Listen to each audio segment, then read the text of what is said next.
Brad Adgate is Senior Vice President at Horizon Media. Brad, great to have you with us here. Thanks. That was a fantastic send-off. Oh, it was wonderful. I mean, right from the start with the former president saying our long national nightmare is over, right to the end, you know, with the Foo Fighters and that really quick montage of his 33 years, and brought back a lot of great memories for the viewing audience. It certainly did. Stupid human tricks, Yes. stupid pet tricks, when Dave put himself in a Velcro suit and threw himself at a wall. Yeah, there's a lot of highlights over 33 years.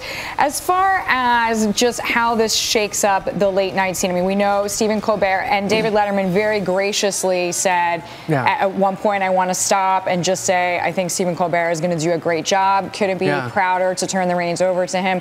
How is he going to do, though, versus the two Jimmys? Well, you know, it's going to be as much how well he does on the second screen. I think that's one of the reasons why CBS, you know, picked him to replace Letterman.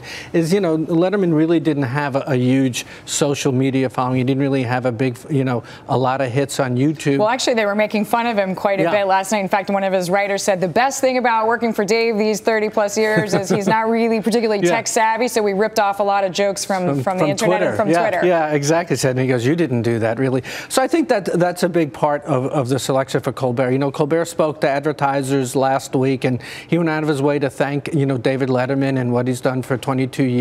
And he said, you know, we're going to do the same thing Letterman did and maybe get the network a little angry with us with some of our antics and things of that. And he talked about the product placement stuff and things that he would do. So, you know, I think that he'll do well, but I think really it's going to be the second screen and how well he does there. Well, that makes all the sense in the world. Other comedians, I wanted to point out too, and you already know this, actually told people, just tape my show or whatever. I'm just going to run a rerun. You should actually be watching David. You know, and that's just it about all these late night talk show hosts, is how much they looked up to David Letterman through the years. You know, Jimmy Kimmel, Jimmy Fallon, Conan O'Brien, Jon Stewart, all of them, you know, held at him in awe. And you know, I think also now that the Letterman-Leno have both stepped down, I mean, there's not going to be so much acrimony in these late night talk show hosts. I think it'll be a friendly competition and digging, but it's not going to be, you know, kind of like a personal attack on each other, which had happened before. He actually had a weird sort of graphic at one point in there, which I think was still actually a slam to Leno, who obviously has already moved off. But I was like, wait, what are they doing there?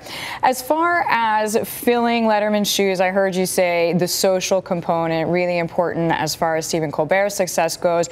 But just the numbers. In 1992, more than 41 million people tuned in to Johnny Carson's last episode. And now, I mean, there's just nobody. I mean, the Super Bowl, right, is the only, or maybe the Oscars. Those are the only two events. Pretty much. I mean, that was such an event, and that was such a simpler media landscape back then in late night. You know, the average home back then had maybe 35 channels, and today they have 194.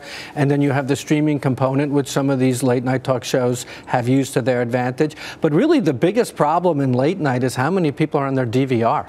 You know, over the last month I looked, and 4.3 million people who are adults 18 to 49, the target audience, they're not even watching television. They're watching something they recorded probably that night or a few nights before. They're binging on something. So none of that was around in 1992 when Johnny Carson stepped down. And that brings us back to your point about the second screen and this kind of native advertising, so the advertisers just have to pivot to. Yeah. It's great to see you, Brad. Thank you very much.